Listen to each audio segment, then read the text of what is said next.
Hello guys, कैसे हो आप सभी। बहुत सारे लोगों के लेटर आ गए हैं, बहुत सारे लोगों के कमेंट भी आ रहे थे कि सिर्फ एक लेटर के बेसिस पे आप कैसे कह सकते हैं कि लेटर आ गए। तो काफ़ी लोगों के लेटर आ चुके हैं, मेरे को काफ़ी लोगों ने कांटेक्ट करा है। तो फाइनली इसके ऊपर कंप्लीट वीडियो मैं बना रहा हूं और पूरा फॉर्म हम समझेंगे और ये भी डिस्कस करेंगे कि आगे क्या करना है। जो 2900 रुपये की बात हुई है तो उसके बारे में भी बात करेंगे। पहले समझ लेते हैं फॉर्म को कि क्या क्या भरना है और क्या क्या कंडीशन रखी है उन्होंने, क्योंकि कंडीशन के ऊपर बहुत बड़ी बात हो रही थी। तो चलते हैं और सीधे फॉर्म को समझते हैं।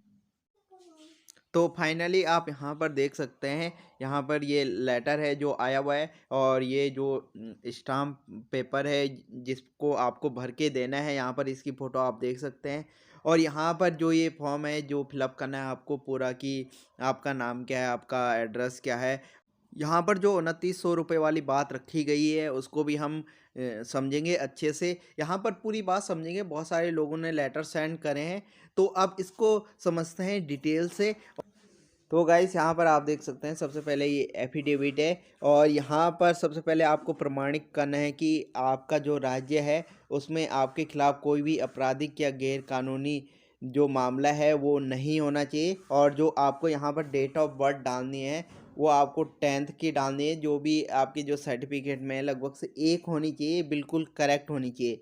और बाकी आपको जो काउंसलिंग फॉर्म दिया गया है तो उसमें आपको जो शैक्षिक योग्यता है वो बिल्कुल सही भरनी है। ये एफिडेविट है ही इसीलिए कि अगर आपका जो डिटेल है अगर कुछ भी गलत पाया जाता है तो आपके ऊपर कार्रवाई भी हो सकती है। तो इसलिए गाइस, जो भी आप डिटेल भरते हो बिल्कुल सही डिटेल भरिए, खासकर इस एफिडेविट में। एफिडेविट में जब आप किसी के लिए भी एफिडेविट भर देते हो तो वो जानकारी बिल्कुल सही होनी चाहिए, वरना आपका जो आपका फॉर्म है बिल्कुल रद्द हो सकता है और आपके ऊपर कानूनी कार्रवाई भी हो सकती है।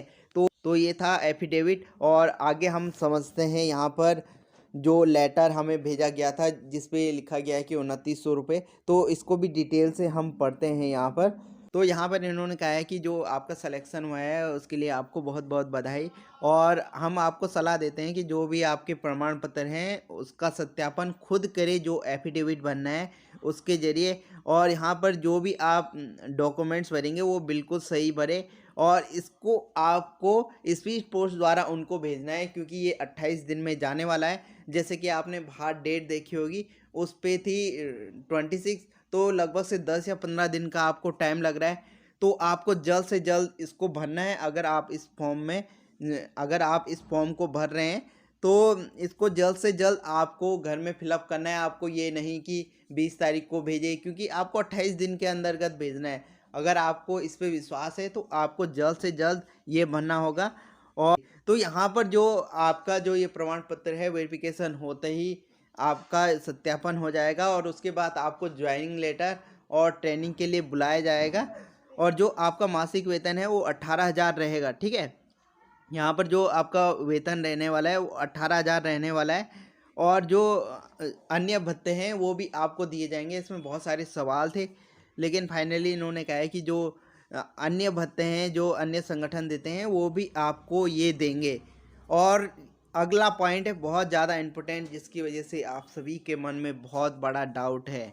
डाउट ये है कि प्रमाण पत्र के सत्यापन के लिए आपको रुपए की वापसी योग्य सुरक्षा राशि जमा करने हेतु 2900 रुपये ग्रामीण उद्यमिता संस्थान के पक्ष में कोलकाता को दे डिमांड ड्राफ्ट काउंसलिंग सह प्रमाणिता। तो यहाँ पर इन्होंने साफ साफ कहा है कि या तो आप 2900 रुपये का डीडी बनाइए जो हम आपको वापस देंगे, 2900 रुपये का जो आप डीडी करेंगे, या यहाँ पर एक क्यूआर कोड दिया गया है जिसके माध्यम से आप फ़ोन से भी भुगतान कर सकते हैं। वहाँ पर आपको अपना यूपीआई याद रखना है, यूपीआई देख लेना है और वो आपको भेजना है। उसकी हो सके तो एक फ़ोटो भी आप भेज सकते हैं जहाँ पर एक कोड जैसा आता है जब आप इनको पैसे भेज देंगे। तो आप साफ कहा है कि 28 फरवरी से पहले पहुंचना चाहिए। तो दोस्तों आपके पास बहुत कम टाइम है, आपको जल्द से जल्द फैसला लेना है कि आपको ये फॉर्म फिलअप करके देना है या नहीं देना है जो 2900 रुपये हैं। क्योंकि यहाँ पर इन्होंने बहुत कम टाइम दिया है, लगभग से 10 या 15 दिन में आपका लेटर पहुँचेगा और आपको स्पीड पोस्ट के माध्यम से ही वो लेटर भेजना है। ठीक है दोस्तों, आप समझ। तो यहाँ पर तीसरा और लास्ट फॉर्म है जहाँ पर आपको सिंपली आपका नाम, date of birth, father's name और एड्रेस यहाँ पर पूछा गया है, जो परमानेंट है और जो नॉन परमानेंट है, जहाँ आप जॉब करते हैं या आप कहीं बाहर कॉलेज कर रहे हैं तो वहाँ का भी आप एड्रेस यहाँ पर भर सकते हैं। तो यहाँ पर बिल्कुल सिंपल ये फॉर्म है, तो इसको जल्द से जल्द आप फिलअप कर लीजिए। यहाँ पर ज़्यादा बड़ी बात नहीं है इसको फिलअप करना, यहाँ पर बिल्कुल आसान शब्दों में यहाँ पर पूछा गया है।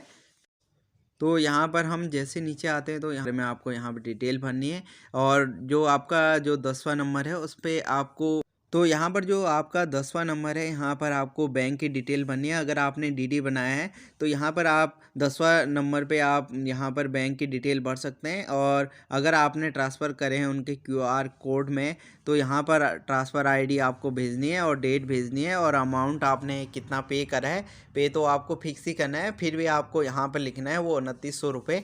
और अब समझते हैं हम 11वां पॉइंट जो बहुत ही महत्वपूर्ण है, जिसको बहुत कम लोग समझते हैं कि इसमें क्या करना होता है। ये अक्सर जब भी आप गवर्नमेंट का जो पेपर होता है या किसी का भी पेपर देते हैं तो ये भराते हैं कि जो आपने फॉर्म भरा है वो खुद ही भरा है। तो यहाँ पर आपको करना है क्या है, तो यहाँ पर जो ऊपर लिखा गया है यहाँ पर वो लाइन आपको नीचे इस बॉक्स में लिख देनी है, सिंपल है। और उसके बाद आपको हिंदी और इंग्लिश में दोनों में आपको साइन करने हैं। तो फाइनली जो ये फॉर्म था ये आपको मैंने पूरा समझाया कि क्या क्या प्रोसेस है। बाकी बातचीत कर लेते हैं कि आगे आपको क्या करना है क्या नहीं करना है, मेरी सलाह क्या है और बहुत सारे लोगों का कहना क्या है। दोस्तों यहाँ पर आप देख सकते हैं ये पूरा फॉर्म था जो आपको मैंने डिटेल से समझाया, और अब सवाल ये बनता है कि ये फॉर्म हमें फिलअप करना है या नहीं करना है। तो दोस्तों अभी तक जो भी इसका जो प्रोसेस हुआ है बिल्कुल सही हुआ है, और जो ये प्रोसेस है, जो ये लेटर आया है ये भी बिल्कुल सही है लगभग से, इसमें कोई डाउट नहीं है कि ये स्कैम है या कुछ है। तो अब आप सभी लोगों को डिसाइड करना है कि आप फॉर्म भरना है या आपको नहीं भरना है। तो ये सारी चीज़ें आपके ऊपर बात है, अगर आपको सही लगता है और आपको विश्वास है। वैसे अभी तक जो भी प्रोसेस हुआ है बिल्कुल सही है, वह जो भी स्कैम अगर होना होगा तो वो आगे हो सकता है, मुझे तो नहीं लगता है अभी भी। और बाकी आप सबकी अपनी समझ है, अपने आसपास और अपने रिश्तेदार जो भी जो गवर्नमेंट जॉब करते हैं या प्राइवेट करते हैं, तो उन सभी से भी आप एक बार सलाह कर लीजिए कि आपको ये फॉर्म भरना चाहिए या नहीं भरना चाहिए।